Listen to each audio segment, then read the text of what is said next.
Assalamualaikum warahmatullahi wabarakatuh. Kembali lagi bersama saya Mr. Levi Prihata. Kali ini kita akan membahas materi bab fisika, terutama di listrik statis. Jadi tentunya pertemuan ini kalau di sekolah itu ada 5 pertemuan, karena dia mulai dari gaya Coulomb sampai ke prinsip keping sejajar atau kapasitor keping sejajar. Dan kita ketahui bahwa dari 5 pertemuan itu tentunya hal ini nanti berdampak pada soal yang akan keluar atau sering muncul dalam pelajaran ujian nasional. Jadi pada ujian nasional ini sudah kalau kita lihat ya, dari seringnya keluar soal listrik statis ini sekitar 2 sampai 4 soal begitu. Jadi sayang sekali kalau materi ini tidak siswa kuasai. Oke. Selanjutnya, jadi ini kenapa di sini ada gambar petir ya. Sekarang kan lagi musim hujan juga ya. Jadi ini merupakan contoh atau penerapan listrik statis dalam kehidupan sehari-hari. Ini fenomenanya seperti ini, dan kita ketahui bahwa ini merupakan listrik statis dalam muatan yang sangat besar. Nah, kalau dalam muatan yang kecil, kita sering menjumpai, mungkin ketika kalian masih SD, kalian menjumpai listrik statis itu diberi contoh dalam fenomena sehari-hari, yaitu penggaris yang digosok-gosokkan ke rambut, setelah itu didekatkan kepada kertas, sehingga kertas akan tarik atau tertarik ke penggaris seperti itu.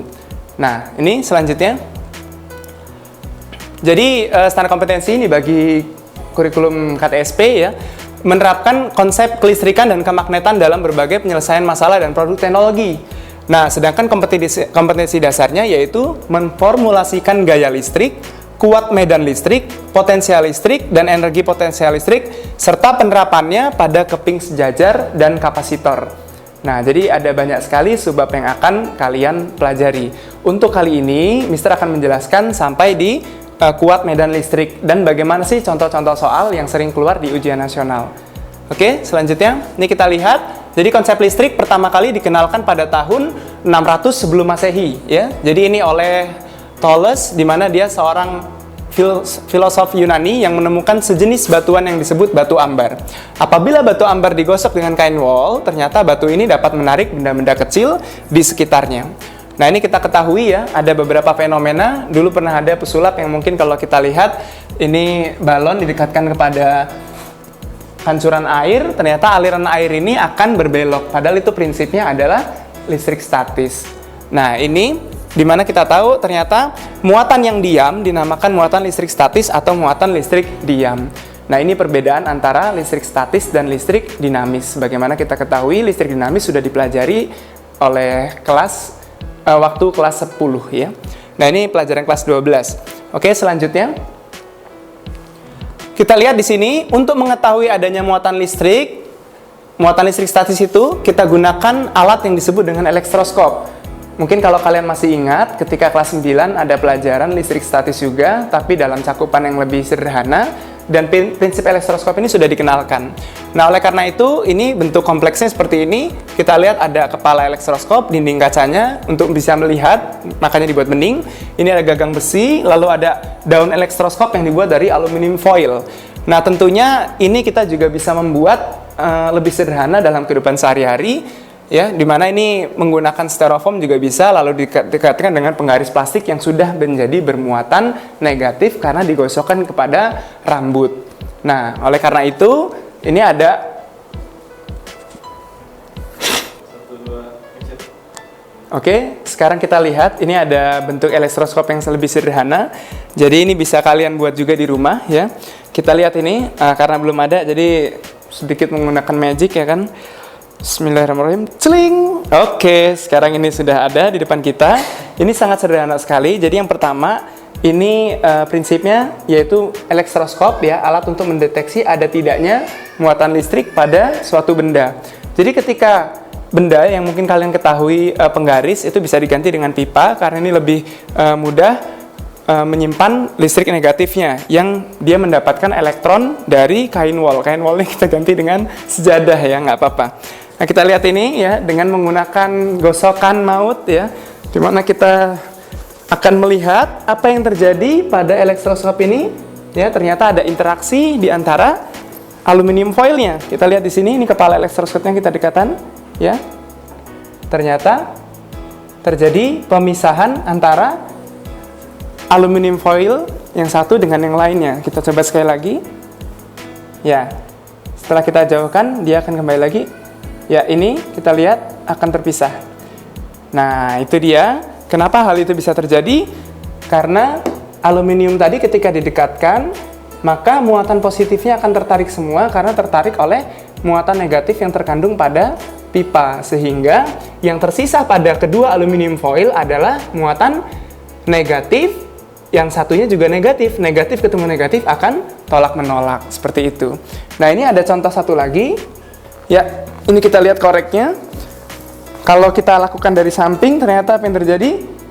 Koreknya akan mengikut. Nah, dia akan berjoget-joget ria. Bahkan sampai talinya juga ikut. Nah, oke, kita bisa lihat tali yang sebelah atas.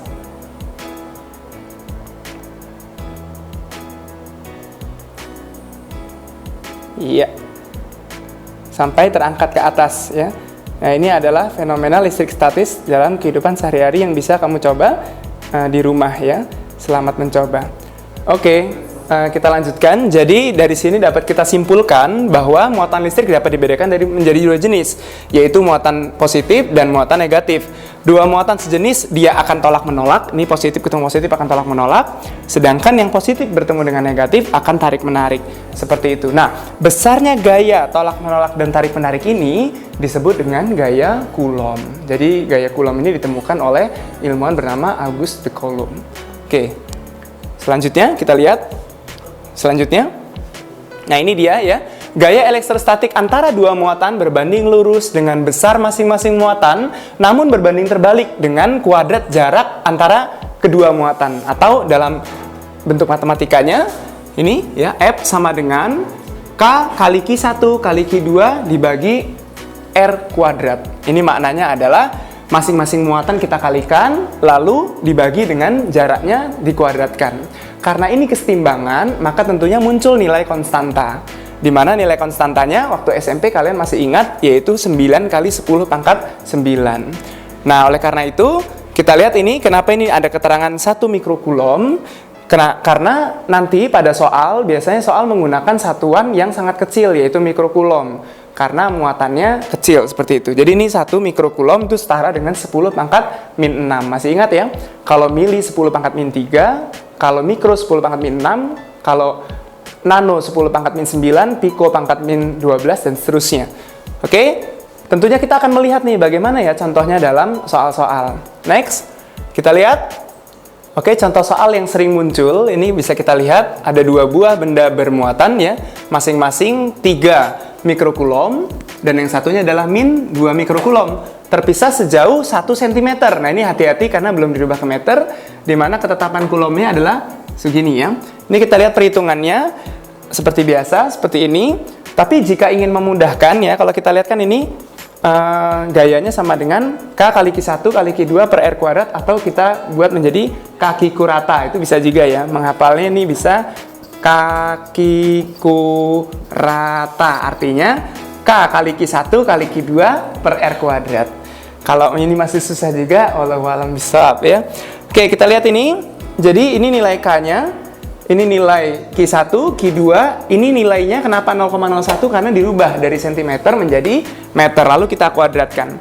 Nah, perhitungan yang lebih sederhana adalah kita memisahkan antara angka-angka yang tidak berpangkat dengan angka yang 10 pangkat atau ordonya. Kita lihat di sini. Jadi cara mudah perhitungannya adalah kita pisahkan angka ini 9, 3, 2 ya, supaya perkaliannya menjadi 9 kali 3 ya, kali 2 dikali 10 pangkat. Ingat, dalam eksponensial matematika, jika pangkat itu perkalian pangkat, berarti pangkatnya dijumlahkan. Kita lihat nih 10 pangkat, 10 pangkat, 10 pangkat. Jadi pangkatnya kita tambahkan, berarti 9 ditambah min 6 ditambah min 6. Nah, dan jangan lupa karena ini dibagi dengan nilai R-nya dikuadratkan, yaitu 10 pangkat min 4. Iya, kalau gitu dari sini lebih mudah ya.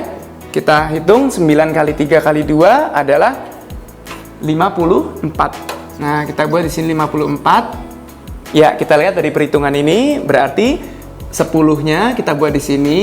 Adik-adik sekalian harus hati-hati karena 9 ya, ini min 6 lagi. Berarti dia min 3. Nah, min 3. Tapi ingat, ini ada pembagian. Kalau pembagian eksponensial dengan bilangan pokok yang sama, maka pangkatnya dikurangkan. Sehingga ini dikurang dengan angkanya, lihat, ternyata min 4. Nah, berarti ini nilainya adalah 54 dikali 10 pangkat hutang 3, bayar 4. Berarti masih sisa 1. 54 kali 10 adalah 540 Newton. Ini dia ya nilainya. Oke, ternyata ini masih contoh yang sangat sederhana dan jarang keluar di UN.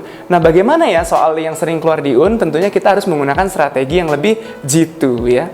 Oke, next. Kita lihat ini gaya Coulomb pada muatan listrik akibat interaksi dengan muatan-muatan lain. Kalau kita lihat tadi contohnya hanya 2, ini ada 3 benda bermuatan. Nah, apa yang terjadi? Kita tetap menggunakan prinsip yang sejenis akan tolak-menolak, yang tidak sejenis akan tarik-menarik ya. Ini seperti kalau dalam agama Islam kita ketahui bahwa laki-laki dan perempuan itu yang tarik-menarik. Kalau laki-laki dan laki-laki tidak bisa bersatu, begitu pula yang perempuan dan perempuan. Nauzubillah min zalik ya. Kita lihat ini, dengan melihat prinsip itu berarti contoh ini contoh soal, ada 3 muatan Ki A, Ki B, dan Ki C ya. Ternyata dari ketiga ini yang ditanya misalnya gaya yang dirasakan oleh muatan yang di C. Nah, ini sangat sederhana sekali. Adik-adik sekalian harus fokus bahwa ini ada 2 muatan yang mempengaruhi dia. Kita lihat muatan dia positif. Berarti karena muatan yang di A positif ketemu positif, laki ketemu laki, akan tolak-menolak. Berarti dia akan ke sana, dia akan ke sana. Oleh karena itu di sini kita kasih gambar vektornya yaitu FCA, artinya gaya yang dirasakan oleh C akibat si muatan A. Sekarang kita lihat muatan yang negatif. Negatif ketemu positif, tarik-menarik. Artinya apa? Kalau tarik-menarik berarti akibat dia akan tertarik ke sini. Nah, oleh karena itu, tertarik ke sini itu disebut dengan FCB, alias gaya yang diakibatkan oleh C, gaya yang dirasakan oleh C, akibat dari muatan Ki B. Akibatnya ini nanti kita bisa mencari gaya total yang dirasakan pada muatan C, yaitu F yang dirasakan oleh C adalah FCA dikurang FCB. Kenapa? Karena arahnya berlawanan. Jika besar FCA, maka ini hasilnya positif. Jika hasilnya negatif, berarti besar yang FCB. Min dan plus itu hanya menunjukkan arah saja, seperti itu. Next, kita lihat.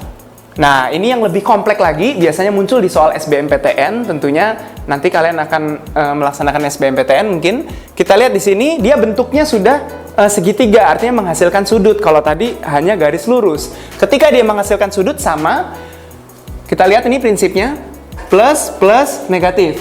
Kalau yang ditanya yang dirasakan oleh Ki A ya, ini Ki 3 berapa yang dirasakan oleh dia? Ini prinsipnya adalah karena dia ini akan tolak menolak berarti ke sana, kita sebut F1. Karena dia akan tarik menarik, berarti dia akan begini. Maka resultannya adalah ada yang ke sana, ada yang ke bawah sini. Nah, ini menggunakan prinsip aturan kosinus, yaitu F1-nya dikuadratkan ditambah F2-nya dikuadratkan ditambah 2 kali masing-masing muatannya dikali cos alfa. Cos alfanya adalah sudut yang dibentuk antara 2 gaya tersebut. Ya, makin pusing ya, karena kan ini bergabung dengan prinsip vektor gitu. Vektor pernah belajar di kelas 10 dan 11. Next. Tenang aja ya. Oke, kita lihat ini. Kalau tadi kita belajar tentang gaya Coulomb, sekarang kita belajar tentang medan listrik. Jadi kuat medan listrik ini lebih sederhana lagi. Prinsipnya coba kita lihat, ternyata medan listrik itu adalah gaya Coulomb yang ada, gaya dibagi dengan muatan ujinya. Kalau muatan ujinya ini dibagi, berarti muncul rumus baru. Nah, sekarang kita lihat ilustrasinya ini. Ini ada muatannya, dan ini muatan ujinya. Nah, kalau dia muatannya dikenakan oleh muatan uji ini, kalau dia positif, maka dia akan menyebar sifatnya. Tapi kalau dia negatif, dia akan menarik. Sekali lagi, kalau muatannya positif, dia sifatnya adalah kuat medan magnetnya keluar. Kalau dia negatif, dia akan masuk ke dalam. Bagaimana penerapan soalnya? Kita lihat nih, next. Ya. Kalau gitu, dapat kita sederhanakan. Kalau tadi F itu kan kakiku rata, kalau ini hanya kaki rata. Nah, jadi kalau menghafalnya, F itu kakiku rata, kalau medan listrik atau kuat medan listrik itu kaki rata. Di mana E-nya adalah kuat medan listrik, K itu konstanta Coulomb, Q-nya itu muatan listrik, dan R adalah jarak titik dari muatan listriknya, yaitu muatan ujinya. Next, kita lihat ini. Nah, ini yang saya maksudkan tadi, kalau plus berarti titik uji dimanapun dia akan terdorong keluar. Dimana terdorong keluarnya adalah lurus ya. Kita lihat kalau yang dirasakan oleh dia, akibat dia akan ke sana. Dia ke sana. Yang titik P di sini juga ke sana, ini di sana. Tapi kalau dia muatannya negatif, maka dia akan tertarik begini. Nah, artinya arah kuat medan listriknya itu ke dalam. Next. Nah, ini dia contoh soal ujian nasional. Ini tahun 2012 ya, ujian nasional tahun 2012. Kita lihat nih nomor 31. Tadi seperti yang saya bilang sering keluar 3-4 soal untuk listrik statis. Kita lihat ini sengaja saya buat agak miring supaya pastikan kamu apa ini ya gitu ya.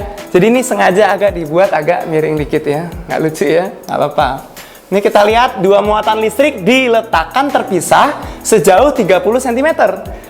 Kuat medan listrik 0 itu terletak pada titik yang berjarak. Nah, ini kan kamu harus bisa menganalisis. Kalau kita lihat di sini ada muatannya positif, di sini muatannya positif. Nah, oleh karena itu masih ingat kalau muatan positif, maka di titik ujinya nanti dia akan terdorong keluar, menjauhi.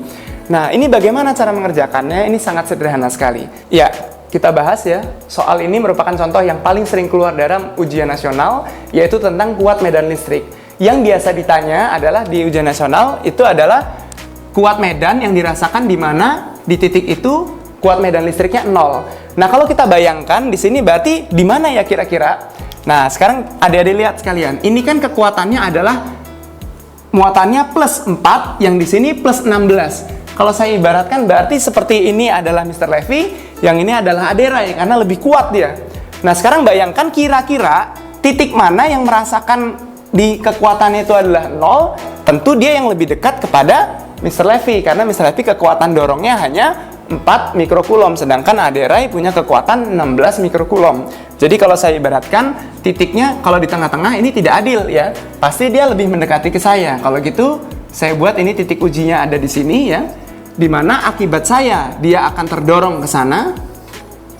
Nih, saya buat ini akibat saya dia akan terdorong ke sana ya. Ini akibat saya, berarti ini E karena A. Yang ini E karena si Aderai tadi ke sini juga. Nah, saya gambar vektornya sama ya. Akibatnya ke kanan dan ke kirinya nilainya sama. Ini dikatakan berarti di sini di titik ini kuat medan listriknya 0. Nah, yang ditanya apa? Yang ditanya adalah terletak di titik berapa ya? Itu bisa kita ibaratkan. Kalau dari sini ke sini adalah R ya, maka dari sini ke sini adalah, kita lihat kalau dari sini adalah 30 cm, berarti kalau segininya adalah R, untuk nilai segininya adalah 30 min R, begitu ya. Oke, ini sangat sederhana sekali. Sekarang kita langsung kerjakan. Berarti kalau kuat medan listriknya 0, maka dikatakan nilai dari EB itu setara dengan nilai dari EA. Nah, ini prinsipnya dalam hitungan fisika itu selalu angkanya dibuat lebih mudah untuk disederhanakan. Masih ingat ya tadi rumusnya kaki rata. Maka saya buat di sini kaki rata. Yang ini juga sama, kaki rata.